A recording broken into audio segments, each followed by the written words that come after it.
요 전략들이 통하더라 이런 내용입니다. 결론 할투를 열심히 보시면 되는 겁니다. 안녕하십니까 할러님들, 강원국입니다.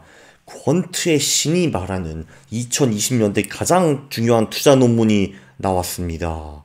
자, 퀀트의 신은 누구인가? 바로 이분입니다. 이 대머리 아저씨 이름이 클리프 에스네스고요. 세계 최대 퀀트 해치펀드인 AQR의 CEO입니다. 이분이 뭐라고 하셨냐면요, 영어로 I think this is one of the most important papers in our field for a long time. 그러니까 우리 퀀트계에서 그 가장 중요한 논문 중에 하나일 거고 상당히 오랫동안 그 가장 중요한 논문 중에 하나로 자리매길 것이다, 뭐 이런 말을 했거든요.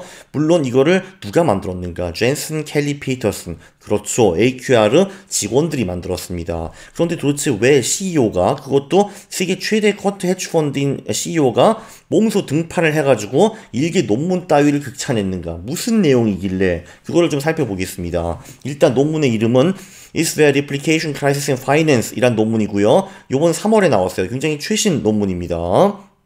네, 퀀트 전략이란 보통 이런 거죠. 어떤 인간이 나와가지고 백테스트를 막 합니다. 그래서 여러분, 제가 최근 20년, 30년 동안에 이 전략을 백테스팅을 해보니까 굉장히 수익이 높게 나왔고 리스크도 뭐 비슷한 편이고 그래서 샤프 지수가 매우 높다, 뭐 이런 식으로 보통 나오거든요. 자, 그런데 그거 하나로는 좀 부족합니다. 사실 모든 전략은 직접 백테스트를 해봐야 되는 거예요. 왜냐면은 이런 전략들이 논문으로 굉장히 많이 나오는데 그 논문 쓰는 사람도 제가 이걸 테스트를 해봤는데 무의미합니다, 할 수는 없잖아요. 그렇기 때문에 유의미한 그 결과를 만들어내기 위해서 막 데이터도 조작도 좀 하고 데이터 마이닝도 좀 하고, 그리고 우연히 그 전략이 그때만 딱 될 수도 있는 거죠. 그리고 심지어 데이터를 좀 이상하게 조작을 해가지고 그 유의미한 데이터를 만들어내고 유의미한 논문을 만들어내는 그런 사례도 있다고 합니다. 그리고 그런 전략들은 보통 이 논문에 나오는 그 구간에는 잘 먹히는데 이상하게 그 미래에는 전혀 안 먹히는 그런 전략들도 분명히 있는 겁니다. 그래서 SNS가 뭐라고 했냐면은, 자 여러분, 퀀트 전략이 하나 나오잖아요. 그러면은 그 전략을 다른 지역에서도 백테스트를 해야 되고 다른 지표로도 해봐야 되고 다른 구간도 해봐야 되고 그리고 다른 자산군도 하면 굉장히 좋고, 도대체 이 전략이 왜 먹히는지 그 원인도 분석을 해야 됩니다 라고 했는데, 뭐 예를 들면은 이 양반이 PBR라는 지표를 댔죠. 우리가 왜 저 PBR 주식은 수익이 높다 이런 거 다 알고 있잖아요. 자, 그런데 사실 퍼랑 뭐 그 PBR이나 다 비슷한 지표이죠. 그러면은 저 PBR 주식이 수익이 높다면은 저 퍼 주식도 수익이 높아야 되는 거 아닌가? 그리고 뭐 PCR 같은 지표도 있는데 뭐 비슷한 지표들이잖아요. 그러니까 저 PBR 전략이 먹히면은 저 PCR 전략도 한번 테스트를 해보고 이것도 먹히나 그런 거 보고, 그리고 대부분 논문은 미국에서 시작을 하니까 미국 말고 뭐 다른 나라들 뭐 한국, 일본, 중국부터 해서 유럽, 뭐 그 남미 대륙 이런 데서도 이 저 PBR 주식이 그 수익이 높은가, 초과 수익을 내는가 그런 걸 좀 봐야 되고, 그리고 파마의 오리지널 논문은 1963년부터 90년 데이터였기 때문에 1963년 전은 이 저 PBR 전략이 통했는가, 1990년 후에도 통했는가 이런 걸 좀 분석을 하고, 그리고 다른 자산군, 뭐 부동산 같은 경우에는 뭐 PBR이라는 지표는 없으나 뭐 예를 들면 월세 수익률이라든지 뭐 전세율이라든지 이런 것도 저 PBR이랑 유사한 지표거든요. 그래서 그런 것도 먹히는가 통하는가 이런 것도 분석을 해볼 수가 있고요. 그리고 왜 저 PBR 전략들이 수익이 높은지, 그거는 다 신적 편향과 관련이 있는 거죠. 아무래도 주식이 좀 되게 비리비리하고 산업의 미래가 안 보인다 하면은 그 주식이 엄청나게 저평가되는 경향이 있거든요. 그래서 일시적으로 PBR가 매우 낮아진 기업들을 사놓으면은 몇 개월 또는 1, 2년 지나면은 회복이 돼가지고 추가 수익이 나온다, 뭐 이런 그럴듯한 이론들이 있죠. 자, 그런데 사실 강원국의 팀은 뭐냐 하면은, 그렇다고 해가지고 우리가 저 PBR 전략이 정말 먹히는가 그거를 입증하기 위해서 막 그 아프리카, 남미, 유럽, 미국 데이터를 막 끌어와가지고 우리가 직접 백테스트 하기는 굉장히 어렵잖아요, 현실적으로. 그렇기 때문에 저는 그냥 비슷한 다른 논문들을 참조하는 것을 권합니다. 뭐 그런 논문들 되게 많거든요. 파키스탄 시장에서 저 PBR 주식이 통하는가, 뭐 이런 논문들. 그럼 그런 걸 읽어보면은 그 교수들이 전부 다 거짓말 할 가능성은 적으니까, 다른 시장 애들도 저 PBR 전략이 잘 통하는구나. 그럼 이거는 유니버설, 글로벌하게 다 통하는 그런 전략이구나. 끄떡끄떡 이렇게 해가지고 이 전략은 장난친 전략이 아니라 진짜 전략이다. 이런 식으로 전략들이 그 퀀트계에서 자리매김을 하는 겁니다. 또는 그 논문들을 직접 찾기도 좀 귀찮으시고 영어가 좀 어려워 하시는 분들은 발투를 보면 됩니다. 하하하, 그렇죠. 참고로 이 Replicating Anomalies 후슈의 장 교수님들이 분석한 요 논문에는 이렇게 나옵니다. 아, 그래, 뭐 퀀트 전략들이 굉장히 많고 그런데 그 중에 데이터 마이닝이 굉장히 많아. 우리가 직접 백테스트를 해보니까 별거 없던데 뭐 이런 식으로 이분들이 논문을 썼거든요. 요 논문이 2015년에 첫 번째 버전이 나와가지고 2020년에 유명한 잡지에 실렸거든요. 그래서 이 SNS와 이 AQI들은 그거에 대해서 반박을 하는 논문을 쓴 거죠. 반박 논문은 굉장히 희망적인 메시지를 전달하고 있습니다. 이분들이 153개의 투자 팩터, 예를 들면 PBR, 퍼 이런 것도 각각 한 개의 팩터가 될 수가 있겠죠. 모멘텀도 하나의 팩터가 될 수가 있고요.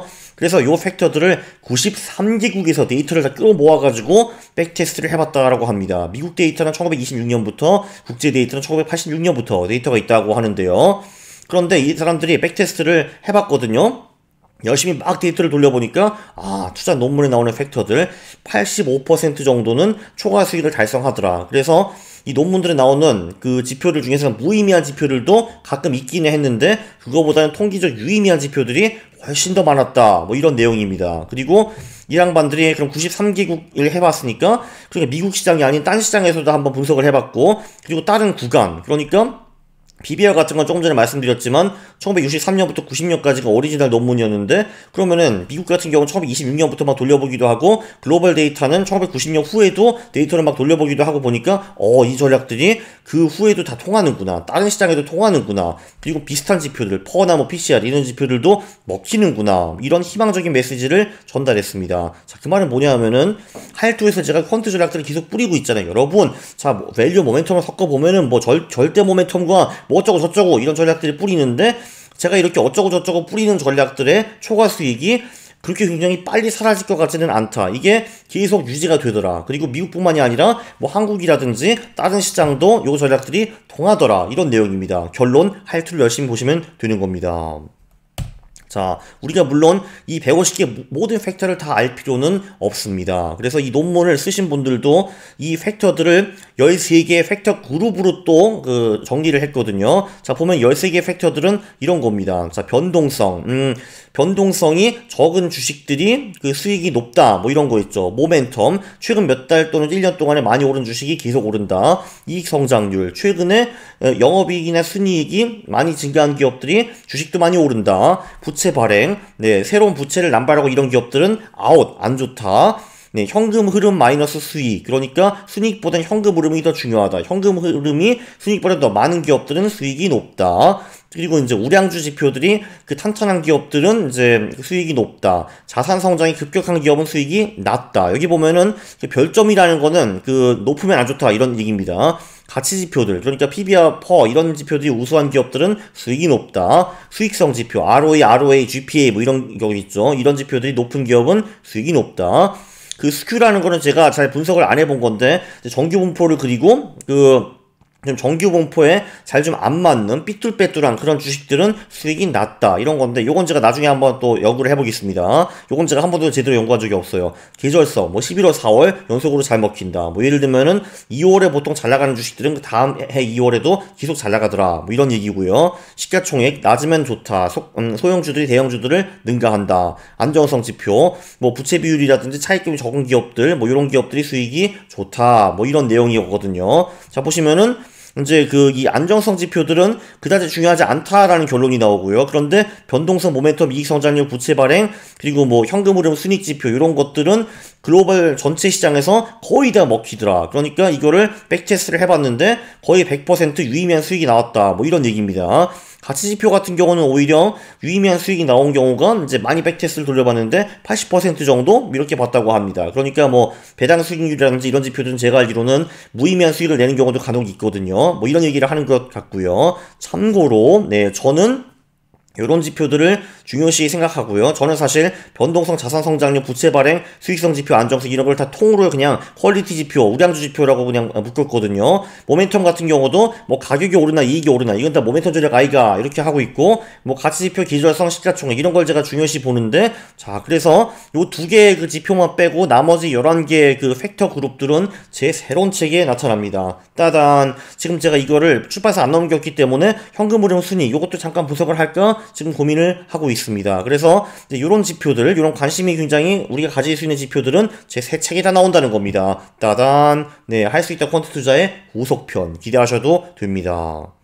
자, 요약을 하면요. SNS 강원국이 이 논문을 참 좋아합니다. 왜냐면은 이 논문의 희망적인 메시지는 그거거든요. 교수들과 퀀트계에서 끈끈히 연구해가지고 논문을 쓰고 그 발표된 그 퀀트 전략들이 전 세계에서 대부분 먹힌다. 그리고 논문 발표 후에도 아웃 오브 샘플, 그러니까 논문 발표 전 데이터, 후 데이터를 테스트해봐도 다 먹힌다. 글로벌 시장에서 다 먹힌다. 특히 미국의 한국 시장 같은 경우도 잘 먹힌다. 이런 얘기고요. 참고로 재밌는 거는 SNS는 우리는 그 논문을 공개된 다음에 그 백테스트 수익의 절반 정도만 먹어도 우리는 너무 좋아 한다라고 합니다. 근데 제가 보기에는 초과 수익을 말하는 것 같아요. 그러니까 예를 들면은 저 PBR 전략의 그 수익률이 백테스트에서는 보험이 20%였어요. 그 중에 뭐 10%는 시장 수익이고 10%는 초과 수익입니다. 그런데 이제 이 양반은 그러면 초과 수익이 10%에서 5%로 줄어도, 그러니까 우리가 15%만 먹을 수 있어도 한다라는 겁니다. 네, 투자 팩터는